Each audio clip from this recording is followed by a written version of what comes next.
ഈ ഷർട്ട് അഴിച്ചിട്ടാൽ ഒരു ബാഡ്ജ് ഉണ്ട്, പൂണൂലാണ്.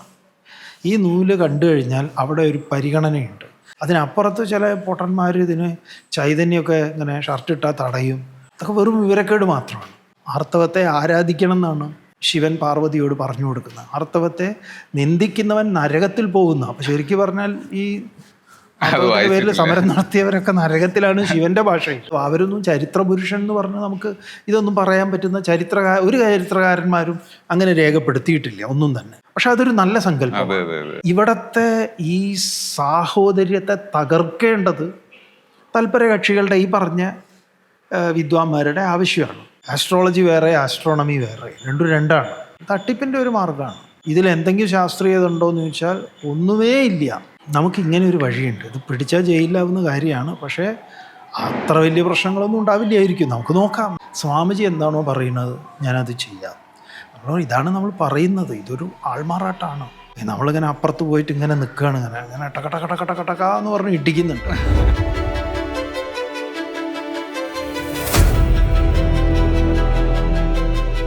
സ്വാമിജി കാണുമ്പോൾ ഈ സമൂഹത്തിൽ നമ്മൾ എന്തായിരിക്കും മനുഷ്യനെ കൂടുതൽ അസ്വസ്ഥതപ്പെടുത്തിക്കൊണ്ടിരിക്കുന്നത്, മനുഷ്യൻ എവിടേക്കാണ് പാളിപ്പൊക്കൊണ്ടിരിക്കണം എന്നുള്ളത് തോന്നുന്നുണ്ട്? അങ്ങനെ ഒരു തോന്നലുണ്ടോ? ഏത് വിഷയത്തിലാണ്? നേരത്തെ പറഞ്ഞ പോലെ സാമ്പത്തികമോ അല്ലെങ്കിൽ ഈ വെട്ടിപ്പിടിക്കാൻ വേണ്ടിയിട്ടുള്ളൊരു ഓട്ടമാണോ? സ്വാമിജി ഒരു ചിന്തിക്കുമ്പോൾ അങ്ങനെ എന്തെങ്കിലും ഒരു പ്രത്യേക വിഷയങ്ങൾ മനുഷ്യനെ പിടികൂടിയതായിട്ട് തോന്നുന്നുണ്ടോ? അതെ, ഇതിൽ ആളുകൾ പറയുന്ന, ഇപ്പോൾ നമ്മൾ ആളുകളോട് പറയാറുണ്ട്, അതായത് നമ്മൾ എന്തൊക്കെ പറഞ്ഞു കഴിഞ്ഞാലും അവസാനം നമ്മുടെ ഈ സ്ക്രിപ്റ്റേഴ്സിലേക്കാണ് വരിക. കാരണം അതാണ് നമ്മളെപ്പോഴും ഏത് ഇത്തരം കാര്യങ്ങളിൽ നമ്മളെ ഗൈഡ് ചെയ്യുന്നത്.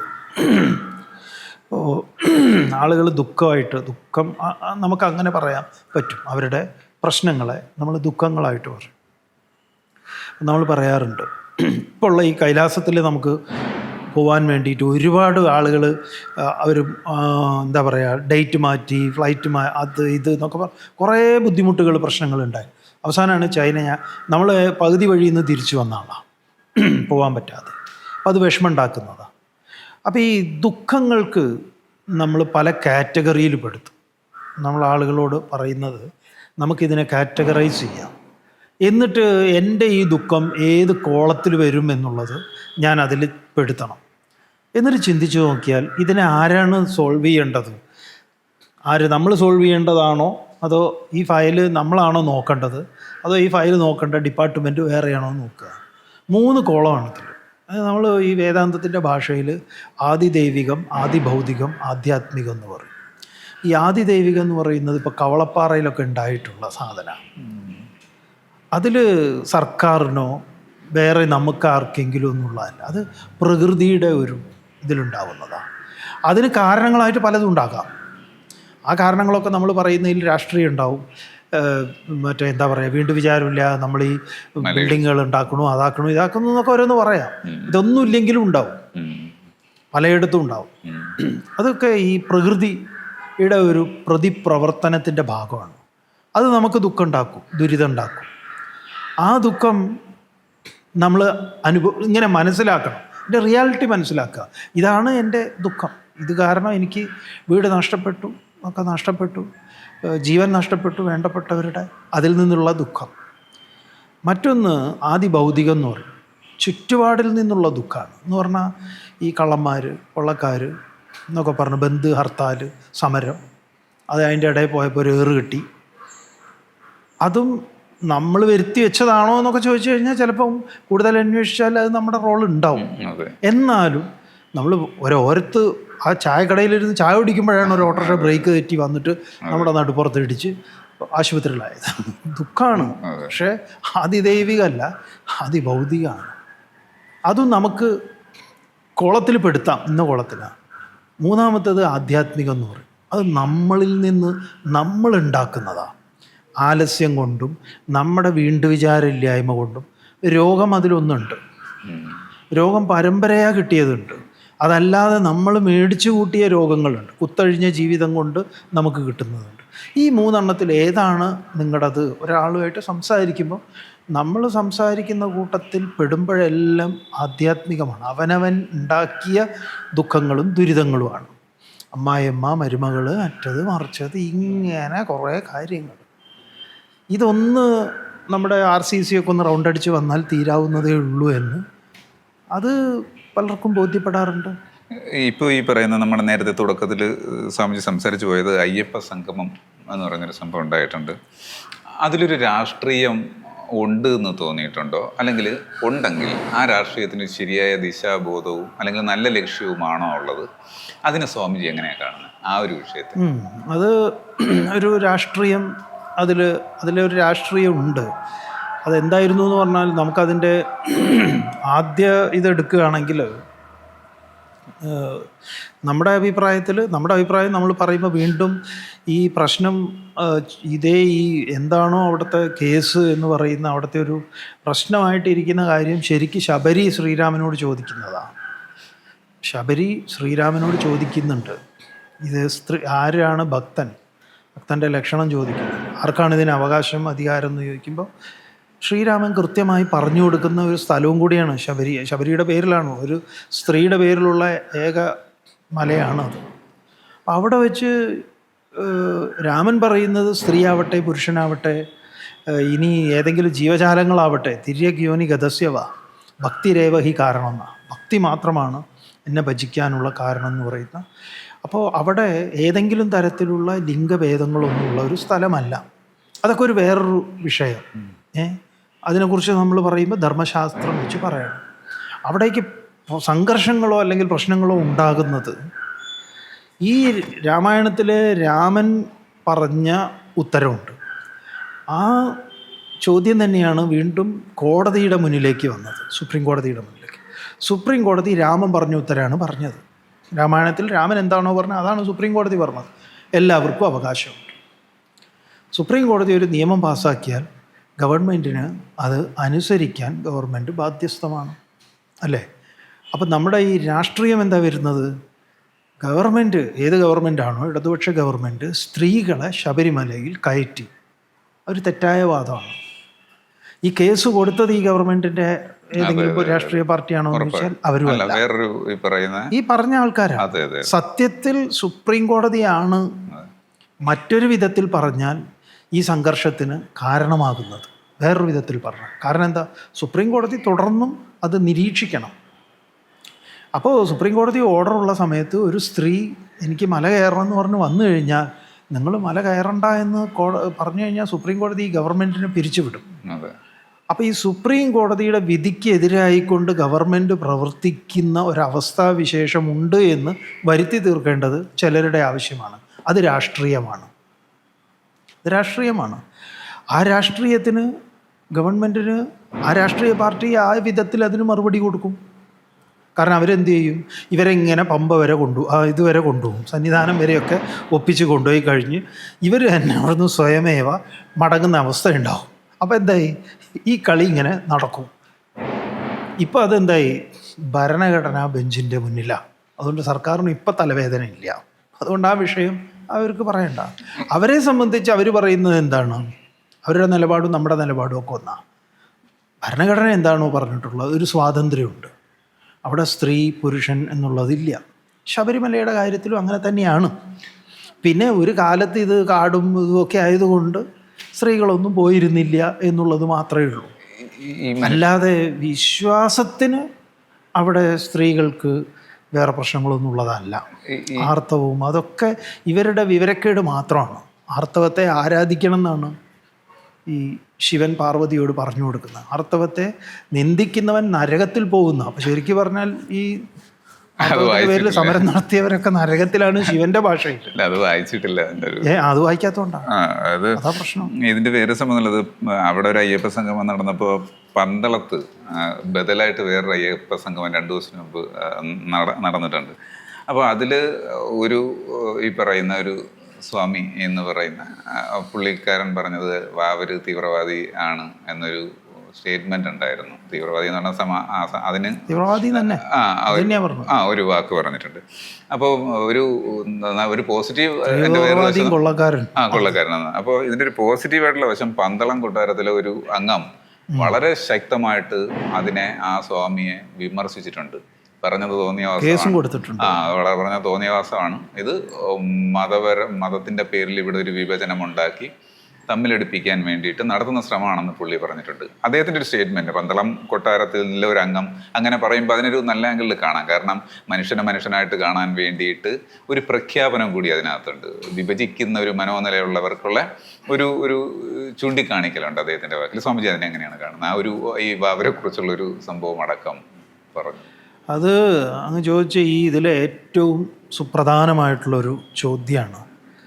കാരണം ഇന്ത്യയിൽ മതസംഘർഷങ്ങൾ ഉണ്ടായിരുന്നു. ഇന്ത്യയിൽ ശക്തമായ മതസംഘർഷങ്ങൾ. ആ മതസംഘർഷങ്ങളിൽ ഈ പറഞ്ഞ ഹിന്ദു, മുസൽമാൻ, ക്രിസ്ത്യാനി എന്നുള്ളതല്ല. ഈ ഇസ്ലാം മതവും ക്രിസ്തു മതവും ഇന്ത്യയിൽ വരുന്നതിന് മുമ്പുള്ള മതസംഘർഷമാണ് നമ്മൾ പറയുന്നത്. അത് ആരൊക്കെ തമ്മിലാണ് എന്നാണെങ്കിൽ അത് ഈ നമ്മുടെ ഇവിടെ ശക്തമായ അതിനെ മതം എന്ന് പറഞ്ഞാൽ അഭിപ്രായം എന്നുള്ളൂ, കൾട്ടാണ്. അപ്പോൾ ഇവിടെ ഈ ശൈവർ എന്ന് പറയുന്ന ഒരു കൾട്ടുണ്ട്, ശിവഭക്തന്മാരാണ്. പിന്നെ വൈഷ്ണവർ എന്ന് പറയുന്ന ഒരു കൾട്ടുണ്ട്, വിഷ്ണുവിൻ്റെ കൃഷ്ണൻ്റെ ഭക്തന്മാരാണ്. പിന്നെ ശാക്തേയന്മാരെന്ന് പറയുന്ന ദേവീ ഭക്തന്മാരുണ്ട്. പിന്നെ ഗാണപത്യന്മാരെന്ന് പറയുന്ന ഗണപതിയുടെ ആളുകളുണ്ട്. ഇങ്ങനെ ഈ 4 പേരിൽ ഏറ്റവും ഫൈറ്റ് നന്നായി തമ്മിൽ നടത്തിയിരുന്നത് വൈഷ്ണവന്മാരും ശൈവന്മാരും തമ്മിലാണ്.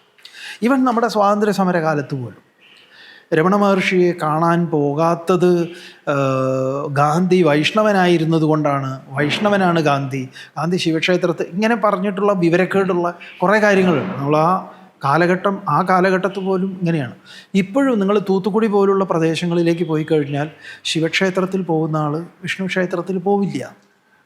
ഇപ്പോഴും നമ്മുടെ കൂട്ടത്തിൽ തന്നെ ഉണ്ട്. കുറച്ച് നമ്മുടെ ഈ കഴിഞ്ഞ കൈലാസയാത്രയിൽ ഒരു ശൈവ ഭക്തയുണ്ടായിരുന്നു.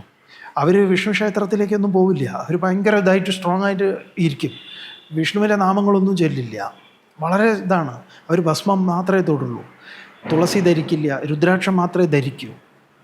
അപ്പോൾ ഈ ഇന്ത്യയിലെ വൈഷ്ണവരെയും ശൈവരെയും ഗാണപത്യന്മാരെയും ശാക്തേയന്മാരെയും ഒരുമിച്ച് ഒരു ക്ഷേത്ര നടയിൽ കൊണ്ടുവന്ന ഇന്ത്യയിലെ ആദ്യത്തെ മതസംഘർഷങ്ങളെ ദൂരീകരിച്ച സ്ഥലമാണ് ശബരിമല. കാരണം ഹരിഹരസുതനാണ്. ഹരിയുടെയും ഹരൻ്റെയും വിഷ്ണുവിൻ്റെയും ശിവൻ്റെയും കൂടെ കൂടിയിട്ടുള്ള പുത്രനാണ്. പിന്നെ പമ്പയിലുള്ള ഗണപതിയുണ്ട്. അവിടെ ഗാണപത്യന്മാർക്ക്, ശാക്തേയന്മാർക്കായിട്ട് ഈ പറഞ്ഞ ദേവി ഭക്തന്മാർക്കായിട്ട് അവിടെ മാളികപ്പുറമുണ്ട്. ഇങ്ങനെ എല്ലാ ഭക്തന്മാരും ഒരുമിച്ച് കൂടിയ ഒരു സ്ഥലമായി അത് ഇന്ത്യയിൽ ആദ്യത്തെ. പിൽക്കാലത്ത് അതിങ്ങനെ കാലാന്തരം കൊണ്ട് ഇവിടുത്തെ ഏറ്റവും പ്രധാനപ്പെട്ട ഒരു മതമാണല്ലോ ഇസ്ലാം മതം. അതിലേക്ക് ഈ അയ്യപ്പൻ്റെ കഥയും പല കാര്യങ്ങളും ഇതിലേക്ക് ചേർന്ന് വന്നിട്ടുണ്ട്. അങ്ങനെയൊക്കെ വന്നപ്പോൾ ദീർഘവീക്ഷണമുള്ള ആരുടെയോ ഒരു നല്ല സൗഹാർദ്ദത്തിൻ്റെയൊക്കെ ഒരു എലമെൻ്റായിട്ട് വരുന്നു വാവര്. അല്ലാതെ വാവരൊന്നും ചരിത്ര പുരുഷൻ എന്ന് പറഞ്ഞാൽ നമുക്ക് ഇതൊന്നും പറയാൻ പറ്റുന്ന ഒരു ചരിത്രകാരന്മാരും അങ്ങനെ രേഖപ്പെടുത്തിയിട്ടില്ല ഒന്നും തന്നെ. അതൊക്കെ ഒരു സങ്കല്പമാണ്. പക്ഷെ അതൊരു നല്ല സങ്കല്പം. അവിടെ പള്ളി, ക്രിസ്തുമത വിശ്വാസികളുടെ ആ പള്ളി കടന്നു വരണം, അതുപോലെ ഇസ്ലാം മതത്തിൻ്റെയും. അപ്പം നല്ലൊരു സൗഹാർദ്ദത്തിൻ്റെ കേരളത്തിൻ്റെ ഒരു മറ്റൊരു മുഖമാണ് ശബരിമല എന്ന് പറയും. അതിന് അങ്ങനെ വലിയൊരു തലമുണ്ട്. അത് ഇവിടത്തെ ഈ സാഹോദര്യത്തെ തകർക്കേണ്ടത് തൽപര കക്ഷികളുടെ ഈ പറഞ്ഞ വിദ്വാന്മാരുടെ ആവശ്യമാണ്. അതങ്ങനെ പറയുമ്പോൾ പന്തളത്തുള്ളവർക്ക് വേദന ഉണ്ടാക്കുന്ന, കാരണം അവരെ സംബന്ധിച്ച് പല മതങ്ങളിൽ പെട്ടിട്ടുള്ളവർ അവിടെ വരുന്നതാണെന്നുള്ള അവർക്ക് നല്ല ബോധ്യമുള്ളതാണ്. അപ്പോൾ അതങ്ങേയറ്റം ശബരിമലയ്ക്ക് എതിരായിട്ടുള്ള ഒരു കാര്യമാണ്. അവിടെ പന്തളത്ത് നടന്ന ഒരു കാര്യം എന്ന് പറയുന്നത് നമ്മളത് നിരീക്ഷിച്ച് നോക്കി എന്തെങ്കിലും ഈ ശബരിമലയുടെ ഒരു ഐതിഹ്യം പറയുക, അല്ലെങ്കിൽ മുഖ്യമന്ത്രി ഇവിടെ ഗീത ചൊല്ലി, എന്നാൽ ബദൽ ഗീതയിലെ നല്ല കാര്യം ഗീതയിലും ഉണ്ടല്ലോ, ഇതിനെ വേണമെങ്കിൽ കൗണ്ടർ ചെയ്യാവുന്നുണ്ട്, വേണമെങ്കിൽ കൗണ്ടർ ചെയ്യാം. അതിന് കാമ്പുള്ള ആരും ഇല്ല അതിൽ. അപ്പോൾ അടിച്ച് മറച്ചു നോക്കണ്ടേ. അപ്പം അങ്ങനെയുള്ള എന്തെങ്കിലും 4 വർത്തമാനം കേൾക്കുക, എന്തെങ്കിലും ഒരു അതാണ് നാരായണ പണിക്കർ പറഞ്ഞ വളരെ നല്ല കാര്യമാണ്. അതെ അതെ കാരണം ഒരു നിർദ്ദേശം സർക്കാരിന് മുന്നിൽ വെക്കുക, ശബരിമലയുടെ വികസനമാണെങ്കിൽ അതെ അതെ അതല്ലേ വേണ്ടത്. അതെ അതെ. അപ്പൊ അതൊരു ശുദ്ധ അല്ല, എന്ത് ഈ പറഞ്ഞ പോലെ എന്ത് രാഷ്ട്രീയമാണെങ്കിലും അതൊരു നല്ലതിന് വേണ്ടിയിട്ടാണെങ്കിൽ ആ രാഷ്ട്രീയം രാഷ്ട്രത്തിന്റെ ഉന്നമനത്തിന് വേണ്ടിയിട്ടുള്ളത് എന്നുള്ള നിലയിൽ നമ്മൾ എടുക്കുമ്പോൾ പോസിറ്റീവ് പൊളിറ്റിക്സ് ആണ്. അതിനെ നമുക്ക് അങ്ങനെ എടുക്കാം. കൊണ്ടുപോകാൻ ഒരു മാർഗം ഇതാണ് എങ്കിൽ അതിലൊരു രാഷ്ട്രീയം, ആ രാഷ്ട്രീയത്തെ അങ്ങനെ തന്നെ കാണുന്നത് നല്ലതാണ്. രാഷ്ട്രീയം നമുക്ക് അതിനെ നന്നായിട്ട് അപ്രിഷിയേറ്റ് ചെയ്യാം നമുക്ക്, കാരണം അത് നമുക്ക് ആവശ്യമാണല്ലോ. അത് സ്വാമിജിക്ക് തോന്നുന്നുണ്ടോ ഇപ്പോൾ ഇപ്പറയുന്ന ഒരു ബോധവും ഇല്ലാതെ ഇത്തരം വാക്കുകൾ ഉപയോഗിച്ചും ഒരു വിഭജിച്ചുകൊണ്ട് അല്ലെങ്കിൽ ശത്രുതകൾ ഉണ്ടാക്കിക്കൊണ്ട് പോകുന്ന ഇത്തരം വിശ്വാസികൾ എവിടേക്ക് കൊണ്ടുപോകും എന്ന ഒരു അല്ല, ഇവരൊന്നും വിശ്വാസികളൊന്നും അല്ലെന്ന്, ഇതിനൊന്നും വിശ്വാസികൾ എന്ന് നമ്മൾ പറയില്ല. ഇതൊക്കെ വെറും കുറേ നിരപരാധികൾ ഉണ്ടാവാം, മറ്റതൊക്കെ വെറും വേഷം കെട്ട് പരിപാടി. ഞാൻ ചോദിക്കുന്നത്, ഈ നിഷ്കളങ്കരായ വിശ്വാസികളെ കൂടെ നിർത്തിയിട്ടല്ലേ ഇവര് ഇങ്ങനെ ഒരു ഏത് മതമാണെങ്കിലും ഇതിനെ ഇങ്ങനെ ഈ രീതിയിൽ അപ്രോച്ച് ചെയ്യുന്നത്? അല്ല, ഇവര് ഒരു രാഷ്ട്രീയക്കാരാണ്, ഇവരൊരു അന്ധമായ ചില ഇത് വിശ്വസിക്കുന്നത്. ഇപ്പോഴും 2000-ൻ്റെ നോട്ടിൽ ചിപ്പുണ്ട് എന്ന് വിശ്വസിക്കുന്ന എത്ര ആൾക്കാരുണ്ട്? ഗോമൂത്രവും എന്താ പറയുക ചാണകവും ഒക്കെ നല്ലതാണ് നമ്മൾ കഴിക്കുന്നത് എന്നൊക്കെ വിശ്വസിക്കുന്ന നേരത്തെ നമ്മൾ പറഞ്ഞ വിശ്വാസത്തിൻ്റെ ആളുകളായിട്ടുണ്ട്. ഞാൻ ചോദിക്കുന്നത്, നമ്മുടെ പ്രതീക്ഷ എപ്പോഴും യുവതലമുറയിലാണ്, ഇനി വരുന്ന യുവതലമുറയിലാണ്. സ്വാമിജിക്ക് എന്താണ് അവരോട് പറയാനുള്ളത്? എന്താണ് യുവതലമുറ പൂർണ്ണമായിട്ട് ഇങ്ങനത്തെ ഒരു ഇതാണെന്ന് നമ്മൾക്ക് തോന്നുന്നില്ല. ഒരു കുറേയും കൂടെ യുക്തിഭദ്രമായിട്ട് ചിന്തിക്കുന്നവരാണ്. പിന്നെ ഒരു ആരോടൊക്കെയുള്ള ദേഷ്യവും ഇതൊക്കെ ഈ പറഞ്ഞതുപോലെയൊക്കെ ഇടയ്ക്ക് ഈ സോഷ്യൽ മീഡിയയിലും അതും ഇതൊക്കെ കാണിക്കുക കാര്യങ്ങളൊക്കെ ഉണ്ട്. പിന്നെ ചിലതൊക്കെ കുറച്ചൊരു അരഗൻ്റായിക്കൊണ്ട് പെരുമാറുന്ന, ഇപ്പോൾ പാരൻസിനോടാണെങ്കിലും നമ്മളിപ്പോൾ പഴയത് എന്ന് പറയുന്ന ആ റെസ്പെക്റ്റ് കാര്യങ്ങൾ എവിടേക്കോ ചില അകൽച്ചകളും കാര്യങ്ങളൊക്കെ ഉണ്ട്. ഉത്തരവാദിത്തങ്ങൾ എന്നാൽ നല്ല പല കാര്യങ്ങളിലും നമ്മൾ ഉത്തരവാദിത്തം കണ്ടിട്ടുണ്ട്. നമ്മുടെ എന്തെങ്കിലും ഇപ്പോൾ എന്താ പറയുക, നമ്മൾ ഈ യുവത്വത്തെയൊക്കെ ഏറ്റവും കൂടുതൽ വിലയിരുത്തേണ്ടത് നമ്മുടെ ആപത്ഘട്ടങ്ങളിലാണ്. നമുക്കിവിടെ വെള്ളപ്പൊക്കം വന്നപ്പോൾ, അതുപോലെ കവളപ്പാറയിലെ സമയത്ത്, അപ്പോൾ യൂത്ത് തന്നെയായിരുന്നു ഒരു വലിയ വിഭാഗം മുന്നിട്ടിറങ്ങി അവരെല്ലാം ചെയ്യാനുണ്ടായത്. അപ്പം നമ്മുടെ യൂത്ത് പൂർണ്ണമായിട്ട് അങ്ങനെയാണെന്ന് നമ്മൾ പറയില്ല. അതിൽ 100 എടുത്തു കഴിഞ്ഞാൽ ഒരു 5 ഉണ്ടാവും ഇങ്ങനത്തെ ഈ ഒരു വകയ്ക്ക് എന്താ പറയുക, അവർക്ക് തന്നെ അവരോട് ഒരു മതിപ്പും ഇല്ലാത്ത ആൾക്കാരുണ്ടാവാം. നമുക്കവരോട് പറയാനുള്ളത്, നിങ്ങൾ സ്വയം നിങ്ങളെ ഒന്ന് വിലയിരുത്തുക. മറ്റുള്ളവർക്ക് നമ്മളൊരു വാണ്ടഡ് ഫീലിംഗ് ക്രിയേറ്റ് ചെയ്യണം എന്നാണ് പറയുക. ഞാനൊരു ആവശ്യക്കാരനാണ്, ഈ വീട്ടിൽ ഞാനൊരു ആവശ്യക്കാരനാണ്, ഞാൻ ഈ ചുറ്റുവട്ടത്തൊരു ആവശ്യക്കാരനാണ്, നമ്മളൊരു അനാവശ്യക്കാരനാണെന്നുള്ളൊരു തോന്നൽ അവരിൽ ഉണ്ടാക്കാതിരിക്കുക. ഇതൊരു ചെറുപ്പക്കാരനും ചെയ്യാവുന്നത് അതാണ്. ആരാധനാലയങ്ങളിലെ ചില ചടങ്ങുകളെ കുറിച്ചാണ്, ചില ആചാരങ്ങളെ കുറിച്ചാണ് ഞാൻ ചോദിക്കുന്നത്. ഇപ്പോൾ ചില അമ്പലത്തിൽ, ഞാൻ പേരെടുത്ത് പറയുന്നില്ല, ചില അമ്പലങ്ങളിൽ പോകുമ്പം പുരുഷൻ ഷർട്ട് അഴിച്ചിട്ട് മാത്രമേ അകത്തേക്ക് കയറാൻ പാടുള്ളൂ. ഇപ്പോൾ എക്സാമ്പിൾ, ഒരു വിഷ്ണുവിൻ്റെ ഒരു പ്രതിഷ്ഠയുള്ള, ഒരു ശ്രീകൃഷ്ണൻ്റെ ഒരു പ്രതിഷ്ഠയുള്ള ഒരു അമ്പലമാണെങ്കിൽ, പക്ഷേ ഇതേ അമ്പലത്തിൽ ഷർട്ട് അഴിച്ചകത്ത് കയറണം. പക്ഷേ കൃഷ്ണൻ്റെ ഒരു പ്രതിഷ്ഠയുള്ള വേറെ ഏതെങ്കിലും ഒരു അമ്പലത്തിൽ ഈ സാധനം ഇല്ല, ഇങ്ങനെയില്ല, കയറാം. സ്ത്രീകൾ ചുരിദാറിട്ട് കയറണമെങ്കിൽ ഒരു കസവ് നേരിയത് പുറത്ത് കൊടുക്കണം. പക്ഷെ അത് കാശ് കൊടുത്തിട്ടാണ് മേടിക്കേണ്ടത് അവിടുന്ന്. ഇങ്ങനെ ഒരു സംഭവമുണ്ട്. വീട്ടിൽ നിന്ന് കൊണ്ടുവരാൻ പോലും പാടില്ലാത്തൊരു സംഭവമാണെന്ന് തോന്നുന്നു. അതിനെക്കുറിച്ചൊരു വ്യക്തതയില്ല എനിക്ക്. ഈ പറയുന്ന പോലെ ഷർട്ട് അഴിച്ച് കയറി, ഇങ്ങനത്തെ കുറേ ആചാരങ്ങളുണ്ട്. അപ്പോൾ ഇതിനെയൊക്കെ സ്വാമിജി എങ്ങനെയാണ് കാണുന്നത്? ഇതൊക്കെ എവിടെയെങ്കിലും പറഞ്ഞിട്ടുണ്ട്, അല്ലെങ്കിൽ ഇതൊക്കെ നടത്തുന്നതിൻ്റെ പിന്നിൽ എന്താണ് എന്നുള്ളതും കൂടി പറയാം. ഇടയ്ക്ക് ഒരു കാര്യം കൂടി ഞാൻ ഇതിനെ കൂടെ ഓർമ്മയെടുത്ത്, സന്തോഷ് ജോർജ് കുളങ്ങര ഒരിക്കൽ പുള്ളി പറഞ്ഞ ഒരു കമൻ്റ് ഉണ്ടായിട്ടുണ്ട്. അല്ലെങ്കിൽ ഈ വിശ്വാസങ്ങളൊക്കെ, അന്ധവിശ്വാസങ്ങളെന്ന് പറയുന്നൊരു സംഭവം നഷ്ടപ്പെട്ടു പോയി കഴിഞ്ഞാൽ ഇവിടെ IT മേഖലയിലുള്ളതിനേക്കാൾ തൊഴിൽ രഹിതരായിട്ടുള്ളവർ കൂടുതലുണ്ടാവും എന്ന് പറഞ്ഞിട്ടുണ്ട്.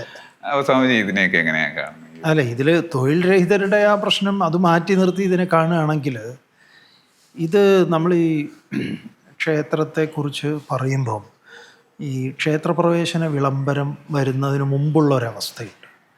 ഇപ്പോഴാണല്ലോ, അപ്പോൾ നമ്മൾ അത് മനസ്സിലാക്കുമ്പോഴല്ലേ ഇത് കുറച്ചും കൂടെ വ്യക്തമാവുക. അപ്പോൾ ആർക്കൊക്കെ ക്ഷേത്രത്തിനകത്ത് പോകാൻ ഇവിടെ അവകാശം ഉണ്ടായിരുന്നു എന്നുള്ളത് വളരെ പ്രധാനപ്പെട്ടൊരു ചോദ്യമാണ്. ഇതുപോലെ എല്ലാവർക്കും അതിനകത്തേക്ക് പ്രവേശനമില്ല. പിന്നെ അവിടെ നമ്മൾ ഒരു ആഘോഷ പരിപാടി നടത്തുമ്പോൾ അതിൻ്റെ ഇടയിൽ ഈ ബാഡ്ജ് കുത്തിയവർ വരുമല്ലോ. അപ്പോൾ അവർക്ക് എന്തുണ്ട്, ഒരു പരിഗണന ഉണ്ട്. ആ ആൾക്കൂട്ടത്തിൻ്റെ ഇടയിൽ കൂടെ സ്റ്റേജിൻ്റെ മുന്നിലേക്ക് പോകാൻ ബാഡ്ജ് കുത്തിയവന് സാധിക്കും, അല്ലാത്തവന് ഇതില്ല. അതിനാണ് ഈ ബാഡ്ജ് കുത്തുന്നത്. അപ്പോൾ ഇതിൽ ഈ ഷർട്ട് അഴിച്ചിട്ടാൽ ഒരു ബാഡ്ജ് ഉണ്ട്, നൂലാണ്. ഈ നൂല് കണ്ടു കഴിഞ്ഞാൽ അവിടെ ഒരു പരിഗണനയുണ്ട്. മറ്റതില്ലെങ്കിൽ ആ പരിഗണന പറയാൻ പറ്റില്ല. ഇങ്ങനെ ആളുകളെ തിരിച്ചറിയാൻ പറ്റില്ല. മുഖം നോക്കിയാൽ നമുക്ക് പറയാൻ പറ്റില്ലല്ലോ ഇവൻ ഏത് ജാതിക്കാരനാണ്, സവർണനാണോ അവർണനാണോ എന്നൊന്നും. ലക്ഷണം നോക്കുമ്പോൾ ചിലപ്പോൾ ഈ സവർണനേക്കാൾ കേമനായിട്ടുള്ള അഢ്യനായിട്ടുള്ള ഒരാളായിരിക്കും. പക്ഷേ അവർ ഈ ഇതൊക്കെ അന്വേഷിച്ച് പോകുമ്പോൾ ഇവൻ അവർണനാണെന്ന് അവർ പറയും.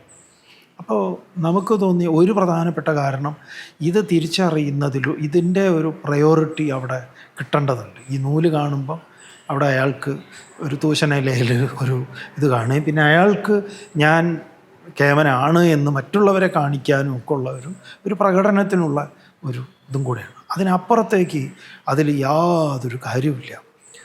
ഈശ്വരൻ്റെ മുന്നിൽ വിനയം കാണിക്കുക ഇത്യാദി. ഈശ്വരൻ എവിടെയാണ് ഇല്ലാത്തത്?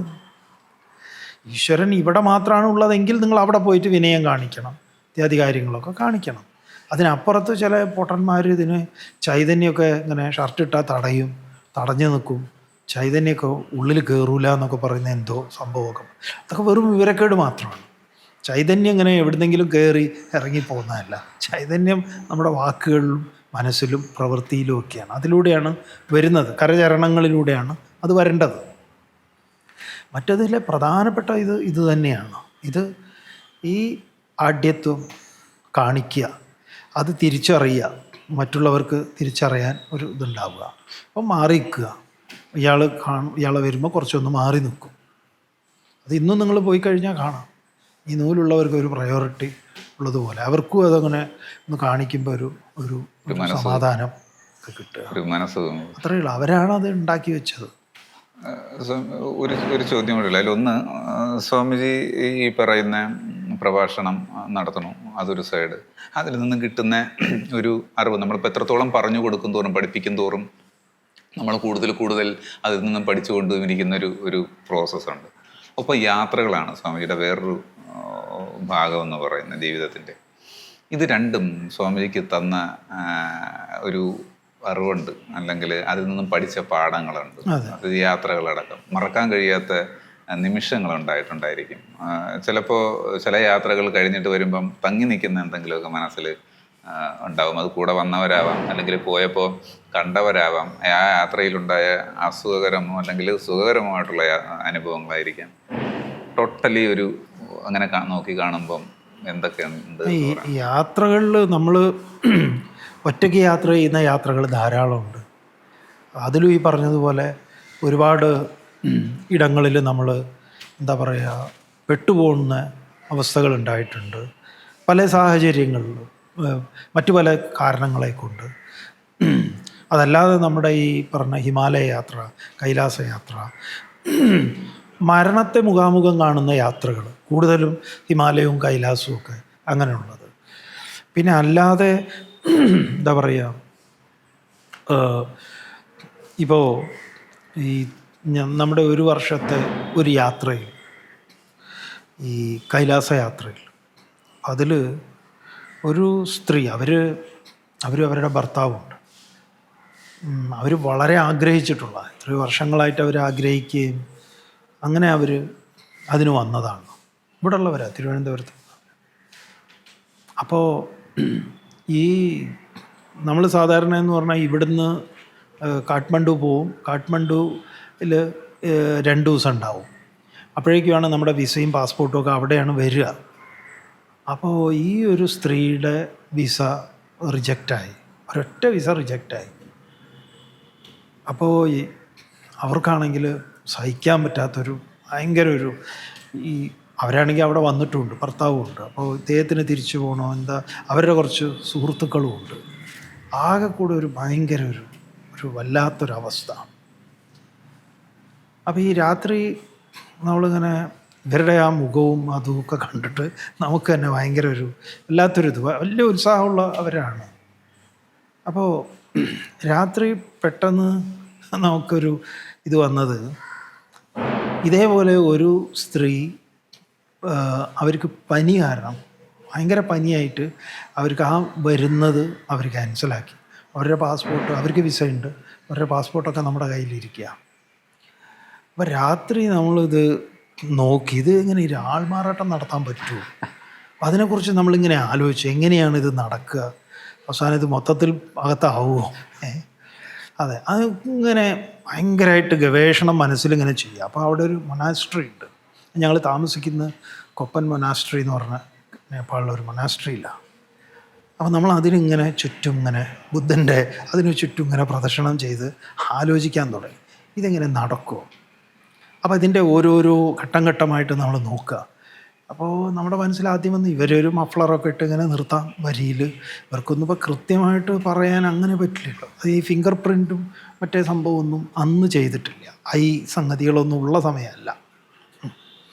പിന്നെ ഇവരാദ്യമായിട്ട് മറ്റവരാദ്യമായിട്ട് പോവുകയാണ്. ഇവരിനി നമ്മൾ ആലോചിക്കുക, ഇനി ഇവരങ്ങനെ ഈ ഇതുമൊക്കെ എടുക്കുകയാണെങ്കിലും ആദ്യമായിട്ടല്ലേ നോക്കാം. നമുക്ക് ഇങ്ങനെ ഓരോ വർഷം വരുന്ന ഡെവലപ്മെൻറ്റ്സ് എന്താണെന്നൊന്നും അറിയില്ല. ഇങ്ങനെ കുറേ ചോദ്യോത്തരവും ഒക്കെ നമ്മുടെ ഉള്ളിലാണ്. നമ്മളിങ്ങനെ ഈ ശിവനുമായിട്ട് ഇങ്ങനെ ഒരു എന്താ പറയുക, ഒരു ധ്യാനം പോലെ ഇത് ശരിയാകുമെന്ന് നമ്മളെ ഉള്ളിലുള്ള ശിവനോട് ഇങ്ങനെ ചോദിക്കുകയാണ്. അപ്പോൾ എല്ലാം പോസിറ്റീവായിട്ടാണ് പറയുന്നത്. അങ്ങനെ രാവിലെ ആയപ്പോൾ നമ്മൾ ഇവരെ വിളിച്ചു. രാവിലെ തന്നെ അധികാലത്ത് റൂം പോയി ഇവരെ വിളിച്ചു, രണ്ടുപേരെയും വിളിച്ചു. നമ്മൾ പറഞ്ഞു ഒരൊറ്റ പോസിബിലിറ്റി ഇങ്ങനെ കാണുന്നുണ്ട്. അപ്പോൾ ഇവരുടെ ഫോട്ടോ അവരുടെ നോക്കുമ്പം ഭയങ്കര വ്യത്യാസമുണ്ട്, രൂപവും കാര്യങ്ങളൊക്കെ. അതൊക്കെ പിന്നെ നമുക്ക് പിന്നെ എന്തെങ്കിലും ആവട്ടെ എന്ന് വെക്കാം. പിന്നെ നമ്മൾ ആലോചിച്ചു, പിന്നെയും നമ്മുടെ ഇതിൽ പോസിറ്റീവായിട്ട് തന്നെയാണ് വരുന്നത്. അപ്പോൾ നമ്മൾ ഇവരോട് പറഞ്ഞു, നമുക്കിങ്ങനെ ഒരു വഴിയുണ്ട്, ഇത് പിടിച്ചാൽ ജയിലിലാവുന്ന കാര്യമാണ്, പക്ഷേ അത്ര വലിയ പ്രശ്നങ്ങളൊന്നും ഉണ്ടാവില്ലായിരിക്കും, നമുക്ക് നോക്കാം. നമ്മൾ വേറെ ഇതൊന്നും അല്ലല്ലോ ചെയ്യുന്നത്, ഇത് ശിവൻ നമ്മളെ കൊണ്ട് തോന്നിച്ചതാണ്, നിങ്ങൾ റെഡിയാണെങ്കിൽ നമ്മൾ റെഡി. അപ്പോൾ ഇവർ ഉടനെ നമ്മളോട് പറഞ്ഞ്, സ്വാമിജി എന്താണോ പറയുന്നത് ഞാനത് ചെയ്യാം. നമ്മൾ ഇതാണ് നമ്മൾ പറയുന്നത്, ഇതൊരു ആൾമാറാട്ടാണ്, അത് നിങ്ങൾ റെഡിയാണ്, നമ്മുടെ കൂട്ടത്തിൽ ഒറ്റയാൾ അറിയരുത്, നമ്മൾ 3 പേര് മാത്രമേ അറിയുന്നുള്ളൂ. അവർ പറഞ്ഞു ഹസ്ബൻഡും റെഡിയായി, അവർ 2 പേരും റെഡിയായി കഴിഞ്ഞപ്പോൾ അവരുടെ പാസ്പോർട്ട് നമ്മൾ മേടിച്ചു, നമ്മുടെ കസ്റ്റഡിയിലാക്കി. എന്നിട്ട് ഈ പാസ്പോർട്ട് അവർക്ക് കൊടുത്തിട്ട് പറഞ്ഞു അപ്പോൾ അതിനു മുമ്പ് തന്നെ ആൾക്കാർ അറിഞ്ഞു ഇവരുടെ വിസ റിജക്റ്റ് ആയ കാര്യം. അപ്പോൾ നമ്മളിങ്ങനെ ശ്രമിച്ചുകൊണ്ടിരിക്കുകയാണ് ഇത് കിട്ടുമോ എന്നുള്ളത് നോക്കാൻ വേണ്ടി. ഒരു 2 ദിവസം കൂടെ അവിടെ ഉണ്ടല്ലോ, അപ്പോൾ അതിൽ 1 ദിവസം ഡിലേ ആയാലും കുഴപ്പമില്ല എന്നുള്ള മട്ടില്ല. പക്ഷേ നടന്നില്ല. പക്ഷെ ആളുകളോട് പറഞ്ഞു അതൊക്കെ ക്ലിയറായി എന്ന് പറഞ്ഞു. എല്ലാവരും കൈയടിച്ചു, ഭയങ്കര സന്തോഷമൊക്കെ ആയി. അപ്പം നമ്മൾ ഇവരോട് അങ്ങനെയൊക്കെ പറഞ്ഞ് സെറ്റപ്പാക്കി. ഇതിൻ്റെ ഒരു പ്രോസസ്സ് എന്ന് പറഞ്ഞാൽ ആദ്യം ഒരു വരി നിൽക്കും, ക്യൂ നിൽക്കും, പാസ്പോർട്ട് വെച്ച് നോക്കും. ഇടയ്ക്ക് പറയാം സ്വാമിജിക്കെതിരെയുള്ള ഒരു അമ്പാണ് ഇപ്പോൾ സ്വാമിജി പറഞ്ഞുകൊണ്ടിരിക്കുന്നത്. ഇത്രയും വലിയ തെറ്റ് ചെയ്ത ഒരാളാണെന്നുള്ളത് നാളെ എല്ലാവരും കൂടി സ്വാമിജിയെ എങ്ങനെ സ്വാമിജി ഒരു വലിയ തെറ്റ് ചെയ്യാൻ കൂട്ടുന്നെന്ന് പറഞ്ഞിട്ട് നാളെ സ്വാമിജിക്കെതിരെയുള്ള ഒരു അമ്പ് റെഡിയാക്കി നിർത്തും എല്ലാവരും. അല്ല, അത് കുഴപ്പമില്ല, അത് നമ്മൾ തെറ്റ് ചെയ്തതാണ്. ഇതിൻ്റെ തെറ്റ് എങ്ങനെയുള്ള തെറ്റാന്ന് ചോദിച്ചു കഴിഞ്ഞാൽ ഒരു നിയമപരമായിട്ടുള്ള തെറ്റാണ്. പക്ഷേ അതിൻ്റെ വേറൊരു എലമെന്റിൽ നമ്മൾ 100% ശരിയാണ്. ഇനി പറയാം മറ്റേ വരിയായിട്ട് നിൽക്കുന്നത്. അതെ, വരി നിന്ന് ഇവരിങ്ങനെ നോക്കി. അപ്പോൾ ഇവരെല്ലാം തൊപ്പിയൊക്കെ അഴിച്ചിട്ടൊക്കെ ഇങ്ങനെ നോക്കും. ഇവർക്ക് പെട്ടെന്നൊന്നും ചൈനക്കാർക്ക് നമ്മളെ രൂപവും ഇതൊന്നും, എന്തായാലും ആദ്യ ലീഡർ നമ്മളായതുകൊണ്ട് നമ്മൾ ഒന്നാമത്തെ ആളായിട്ട് പോയി. ഇവർ ഒരു 22, 15, 18 അങ്ങനെ എത്ര ഒരു നമ്പർ അതൊക്കെ നമ്മൾ നോക്കി വെച്ചിട്ടുണ്ട്. അങ്ങനെ ഓരോരുത്തർ കടന്നു വന്നു. നമ്മളിങ്ങനെ അപ്പുറത്ത് പോയിട്ട് ഇങ്ങനെ നിൽക്കുകയാണ്, അങ്ങനെ ടക എന്ന് പറഞ്ഞ് ഇടിക്കുന്നുണ്ട്. അപ്പോൾ അവിടുന്ന് കൈലാസം ഫേസ് ചെയ്തിട്ട് നമ്മളൊരു പ്രാർത്ഥന നടത്തി. നമ്മൾ ഇതിലോരോന്നും പറയുമല്ലോ, ഓരോ വിശ്വാസം എന്ന് പറയുന്നത് പോലത്തെ ഒരു ഇത് നടന്നാൽ നമ്മുടെ ഒരു ഇച്ഛയാണ്. നമ്മൾ കുതിരയൊന്നും എടുക്കാതെ കാൽനടയായിട്ട് പരിക്രമ പൂർത്തീകരിക്കും, നമ്മുടെ ഒരു വിഷയമായിട്ട് അങ്ങനെ ചെയ്യണം നമുക്ക് എന്നുള്ള ഒരു ഇതായിരുന്നു. നമുക്ക് കൊടുക്കുന്ന ഒരു ബലം തന്നെയാണ്. അതെ, നമ്മളെ ഇതാക്കുകയാണ്, ആത്മബലം കൊടുക്കുക. അല്ലാതെ ഞാൻ ഇന്നത് ചെയ്തോളാം നമ്മൾ ഇന്നത് ചെയ്യാം, അത്രയാണ്, നമുക്ക് വേണ്ടിയിട്ട് ചെയ്യാം. അങ്ങനെ നിൽക്കുമ്പോൾ അതിൻ്റെ ഇടയിൽ ഒരാൾ വന്നിട്ട് പറഞ്ഞു അവിടെ ഏതോ ഒരു സ്ത്രീയെ ഇതാക്കി വെച്ചിട്ടുണ്ട്. അപ്പോൾ കയറിപ്പോയി. അപ്പോൾ നോക്കി നമ്പർ ചോദിച്ചപ്പോൾ പറഞ്ഞു ഇന്ന ആളാണ്. കുഴപ്പമില്ല, നിങ്ങളങ്ങനെ എന്നുള്ളൂ എന്ന് പറഞ്ഞിട്ട് അത് വേറൊരു സ്ത്രീയെ വേറെന്തോ കാര്യങ്ങളൊക്കെ ചോദിച്ചതാണ്. ഇവരുണ്ട് വളരെ കൂളായിട്ട് ഇങ്ങനെ വന്നിട്ട് ഇങ്ങനെ അവിടെ നിന്ന് ഇങ്ങനെ നോക്കുകയാണ്. നമ്മളെ നോക്കുകയാണ്. ഇമിഗ്രേഷനൊക്കെ സുഖമായിട്ട് കഴിഞ്ഞു. വന്ന് നമ്മൾ വേഗം കെട്ടിപ്പിടിക്കലും കാലിൽ വീഴും. നമ്മൾ പറഞ്ഞു ഇവിടുന്ന് ഒന്നും കാണിക്കരുത്, നല്ല പതുക്കെ അങ്ങോട്ടേക്ക് പോയിക്കോളൂ, ബസ് കയറി ഇരുന്നോളൂ. പിന്നെ അത് കഴിഞ്ഞ് ബസ്സിലുള്ള ചെക്കിങ്, അപ്പോൾ വഴിയിൽ വരുമെന്ന് ചെക്ക് ചെയ്യുക. അത് അങ്ങനെ അവിടെ ഉറങ്ങുന്ന പോലെയൊക്കെ ഇരുന്നാൽ മതി എന്നൊക്കെ പറഞ്ഞു. സുഖമായിട്ട് ഒരാൾമാറാട്ടം നടത്തി ഒരാളെ നമ്മൾ കൈലാസത്തിൽ കൊണ്ടുപോയി തിരിച്ചു കൊണ്ടുവന്നു. നിയമപരമായിട്ട് അത് ചോദിച്ചു കഴിഞ്ഞാൽ അതിലൊരു തെറ്റുണ്ട്. നമ്മളൊരാളെ ആൾമാറാട്ടം നടത്തി ഒരു സ്ഥലത്ത് കൊണ്ടുപോയി ജോലി മേടിച്ചു കൊടുത്ത് അവിടെ വേറൊരു ഐഡൻറ്റിറ്റിയിൽ ജീവിക്കുന്നതല്ല. ഇത് ഇവരുടെ ഒരു വലിയ ചിരകാല അഭിലാഷം. അതപ്പോൾ അവർക്ക് നടന്നിട്ടില്ലെങ്കിൽ നടക്കില്ല. ചിലപ്പോൾ നമുക്ക് വേണമെങ്കിൽ കൈ ഒഴിയാം. ഞാൻ എന്ത് ചെയ്യാം, അയ്യോ സോറി അമ്മ, എന്ത് ചെയ്യും, ഇത് ചൈനീസ് ഗവൺമെൻറ് ഇഷ്യൂ ചെയ്യുന്നല്ലേ. നമ്മൾ ചോദിക്കുക, സ്വയം ചോദിക്കുക, ആരാണ് വിസ ഇഷ്യൂ ചെയ്യുന്നത്, ചൈനയാണോ ശിവനാണോ? നമുക്ക് ഉടനെ ഉത്തരം കിട്ടി ശിവനാണ്. പിന്നെ പോവാന്നുള്ള മട്ടായി സുഖമായിട്ട്. ഇതൊരു മറക്കാൻ കഴിയാത്ത. അപ്പോൾ അവര് വന്നു, മറ്റവരാണ് ടെക്നിക്കലി എന്താ പറയുക പോയി വന്നിട്ടുള്ളവർ. പക്ഷേ ഇവർ പാസ്പോർട്ടിൽ വിസ അടിക്കലോ കാര്യങ്ങളോ സ്റ്റാമ്പ് ചെയ്യലോ ഒന്നുമില്ല ഇപ്പോഴും. അതെ, ചൈനയിൽ പോണ പോലെയല്ല കൈലാസം. നമ്മുടെ വിസ എന്നൊക്കെ പറഞ്ഞാൽ ഒരു പേപ്പറിൽ എഴുതി തരില്ല. അപ്പം നമ്മൾ അങ്ങനെയുള്ള വലിയ റിസ്ക്കുകളൊക്കെ നമുക്ക് വേണ്ടിയല്ലെങ്കിലും നമ്മൾ എടുത്തിട്ട്, നമുക്ക് വേണ്ടിയല്ല, ₹1 ഇത്ര രൂപ ഇതിന് ചിലവുണ്ട് എന്ന് പറഞ്ഞാൽ അവരുടെ അടുത്ത് എന്തെങ്കിലും കാശ് മേടിച്ചിട്ടുമല്ല. നമ്മൾ വരെ ജയിലിലാവുന്ന പണിയാണ്. നമ്മുടെ ഏജൻ്റ് അറിഞ്ഞു കഴിഞ്ഞാൽ ഏജൻറ്റിൻ്റെ ഏജൻസിഷിപ്പ് പോവും. അത്ര റിസ്ക്കൊക്കെ എടുക്കാറുണ്ട് നമ്മൾ. ഇങ്ങനത്തെ റിസ്ക് ജീവിതത്തിൽ ആദ്യമായിട്ട് എടുത്തു. അതൊരു ഭയങ്കര അവിടെ ഇരുന്ന സമയമുണ്ടല്ലോ ഈ ഇമിഗ്രേഷനിൽ ഇങ്ങനെ. അപ്പോൾ ഒരു വീണ്ടും വിചാരം നമുക്കില്ല, ഇത് തലവേദന, ഇത് വേണ്ടായിരുന്നു, വെറുതെ വേണോ എന്നൊക്കെ നമ്മൾ പതറിയാൽ സ്വയം നമ്മളെ ആശ്വസിപ്പിക്കാൻ ആരും ഉണ്ടാവില്ല. നമ്മൾ വീണ്ടും വീണ്ടും ഇങ്ങനെ ചോദിക്കുമ്പോൾ ശരിയാണ് എന്ന് ഉള്ളിലെ ശിവൻ നമ്മളോട്, ജ്യോതിസായിട്ടുള്ള ശിവൻ, ആ ശിവൻ ഇങ്ങനെ പറഞ്ഞുകൊണ്ടിരിക്കുക. അപ്പം നമ്മളെപ്പോഴും നമ്മളോട് ആവർത്തിച്ച് ചോദിച്ചു കഴിഞ്ഞാൽ നമുക്ക് ശരി കിട്ടും. നമ്മൾ ഈ ജ്യോത്സ്യന്മാരുടെ അടുത്തും അവിടുന്ന് ഇവിടുന്നൊക്കെ പോകുന്നതുകൊണ്ടാണ്. അപ്പം നമ്മൾ നന്നായി മെഡിറ്റേറ്റ് ചെയ്ത് നമ്മളോട് ചോദിച്ചാൽ എന്ത് ചെയ്യണം എന്നുള്ളത് നമുക്ക് കിട്ടും. ഒരു കൗതുകത്തിന് ചോദിക്കാനാണെങ്കിൽ, ഈ ആത്മീയത ദോഷം വരാത്തൊരു തെറ്റ് ചെയ്യാനാണെങ്കിൽ ആത്മീയത അങ്ങനെയും ഉപകരിച്ചിട്ടുണ്ട്. അതാണ് ആത്മീയത.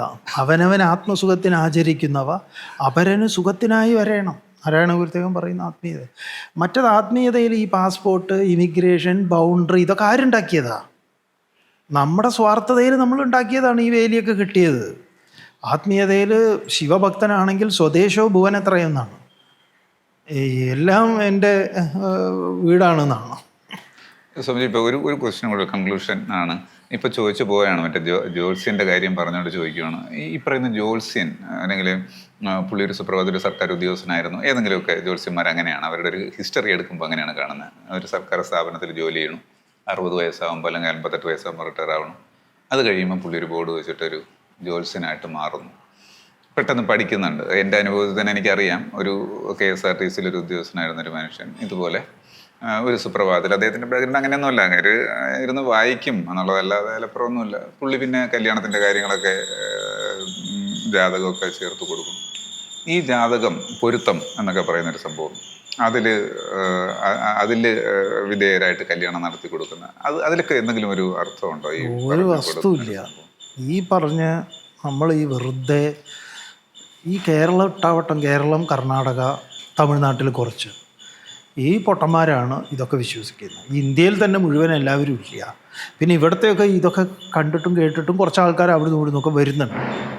നമ്മുടെ തൃശ്ശൂർ ചാത്തൻ സേവ നടത്തുന്നത് നമ്മുടെ നാട്ടുകാരും പോകാറില്ല, പക്ഷെ കൂടുതലും ആന്ധ്രയിൽ നിന്നും അവിടുന്ന് ഇവിടുന്നൊക്കെ അങ്ങനെയുള്ള കുറച്ച് ആൾക്കാരുണ്ട്. അവരെയൊക്കെ തട്ടിച്ച് വെട്ടിച്ച് ജീവിക്കുന്ന ഒരു ഉപജീവന മാർഗ്ഗമാണത്. തട്ടിപ്പിൻ്റെ ഒരു മാർഗ്ഗമാണ്. അല്ലാതെ ഇതിലെന്തെങ്കിലും ശാസ്ത്രീയത ഉണ്ടോ എന്ന് ചോദിച്ചാൽ ഒന്നുമേ ഇല്ല.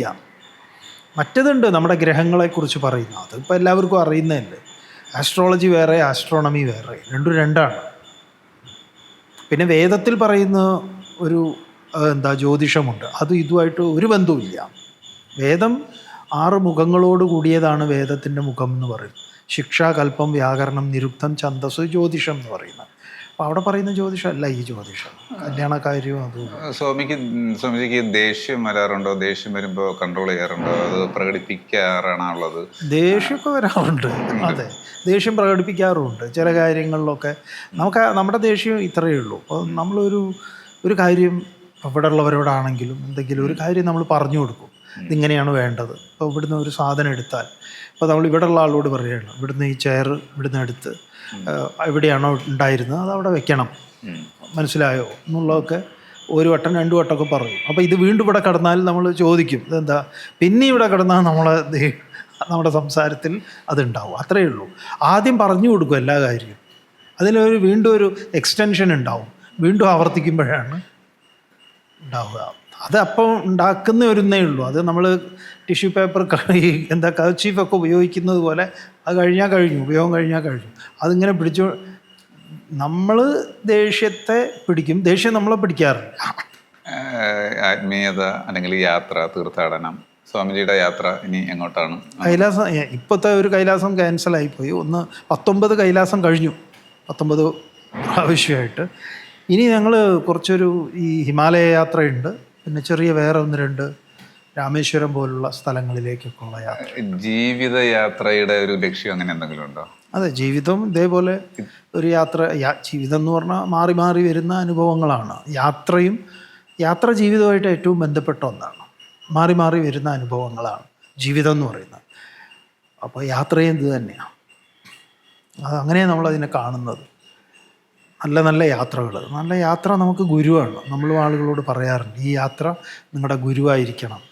അപ്പോൾ എങ്ങനെയാണ് നമ്മൾ ഓരോന്നിനോടും എങ്ങനെ റെസ്പോണ്ട് ചെയ്തു എന്നുള്ളതാണ്. കൈലാസ യാത്രയിലൊക്കെ പണ്ടൊക്കെ ഞങ്ങൾക്ക് വളരെ ബുദ്ധിമുട്ടായിരുന്നു. ബാത്റൂം വലിയൊരു പ്രശ്നം തന്നെയായിരുന്നു. അപ്പം നമ്മൾ ഇവിടെയൊക്കെ സുഖമായിട്ട് ബാത്റൂമും കാര്യങ്ങളൊക്കെ ഉപയോഗിച്ചിരുന്നവർക്ക് ബാത്റൂം നമുക്ക് നായയെ പോലെ ഇങ്ങനെ നല്ല സ്ഥലം നോക്കി നടക്കേണ്ടുന്ന അവസ്ഥയൊക്കെ ഉണ്ടാകുമ്പോൾ, അതും കൊടും തണുപ്പും, അപ്പോൾ നമ്മൾ സ്വയം നമ്മളിലേക്ക് തന്നെ വരും. അപ്പോൾ അത് നമ്മുടെ അനുഭവങ്ങളാണ്. ആ അനുഭവം നമ്മളിവിടെ എത്ര ഇരുന്നാലും കിട്ടില്ലല്ലോ. ഓരോ യാത്രയിലുമാണ്. നമ്മൾ ഹിമാലയ യാത്ര പോകുമ്പോൾ വലിയ ലാൻഡ് സ്ലൈഡിൽ 3 ദിവസമൊക്കെ ബസ്സിൽ കിടക്കേണ്ടി വന്നിട്ടുണ്ട്. ഒന്നും ചെയ്യാൻ പറ്റാതെ വലിയ കൂറ്റൻ മല ഇടിഞ്ഞു വീണിട്ട് 3 ദിവസം, അത് പെരുമഴയുള്ള സമയം. അപ്പോൾ അന്നൊക്കെ ഇന്നത്തെ പോലെ അവിടുന്ന് വിളിച്ചു പറഞ്ഞ് എന്താ പറയുക, ഈ ടി വിയിൽ വന്ന് രക്ഷിക്കുമെന്നൊന്നും പറയുന്ന ഒന്നുമില്ല. ഞങ്ങളവിടെ സുഖമായിട്ട് ആസ്വദിച്ച് ഇരിക്കും, അത്ര തന്നെ. അപ്പോൾ നമ്മൾ ബസ് മുഴുവൻ സ്ത്രീകൾക്ക് താമസിക്കാൻ കൊടുത്ത് ഞങ്ങൾ പുറത്തിറങ്ങി. ഇത് മല മുഴുവൻ മാറ്റിക്കഴിഞ്ഞാലേ പോകാൻ പറ്റുള്ളൂ. പിറകിലേക്കും എടുക്കാൻ പറ്റില്ല, മുന്നിലേക്കും എടുക്കാൻ പറ്റില്ല. അപ്പം നമ്മൾ കുറേ ദൂരെ പോയിട്ട് ചായക്കടയിലൊക്കെ പോയി അവിടെ ഓരത്ത് കിടക്കുമ്പോൾ രാവിലെ എണീറ്റ് നോക്കുമ്പോൾ, രാവിലെയല്ല കുറച്ചും കൂടെയൊക്കെ ഇതൊക്കെ ആകുമ്പം കുറച്ച് ചൂടൊക്കെ കിട്ടുന്നുണ്ട്. നോക്കുമ്പോൾ എന്താ, നായ്ക്കളുടെ സ്ഥലമാണത്, പാവങ്ങൾ. അതാണ് നമ്മൾ കയ്യേറിയിരിക്കുന്നത്. അപ്പോൾ ഒരു വിദ്വാനുണ്ട്, അവൻ ലണ്ടനിൽ പോയിട്ടൊരു ഇമെയിൽ നമുക്ക് അയച്ചിരുന്നു ഇത് പറഞ്ഞിട്ട്, സ്വാമിജിയുടെ കൂടെ ഞാൻ ആ പീഡിയക്കോലയിൽ നായ്ക്കൾക്കൊപ്പം കിടന്നത് ഞാൻ ആലോചിക്കുകയായിരുന്നു. എത്ര $1 മില്യൺ കൊടുത്താലും കിട്ടാത്തൊരു അനുഭവമായിരുന്നല്ലോ സ്വാമിജി എന്നൊക്കെ പറഞ്ഞിട്ട്. അപ്പോൾ അങ്ങനെ ഒരു അനുഭവം ജീവിതത്തിൽ ഉണ്ടാവുമ്പം ഒരിക്കലും മറക്കാൻ പറ്റില്ല അത്. അപ്പം നമ്മൾ എന്നാൽ ശരി, ഞാൻ നാളെ പോയി പീഡിയക്കോലയിൽ കിടക്കട്ടെ എന്ന് പറഞ്ഞാൽ ശരിയാവില്ല. നമ്മളിലേക്ക് ഇങ്ങനെ വരണം. വിരുദ്ധമായ അനുഭവങ്ങൾ വരുമ്പം നമ്മളെങ്ങനെ അതിനോട് പ്രതികരിക്കുന്നു, അതാണ് ജീവിതത്തിൻ്റെ ഏറ്റവും വലിയ പാഠം.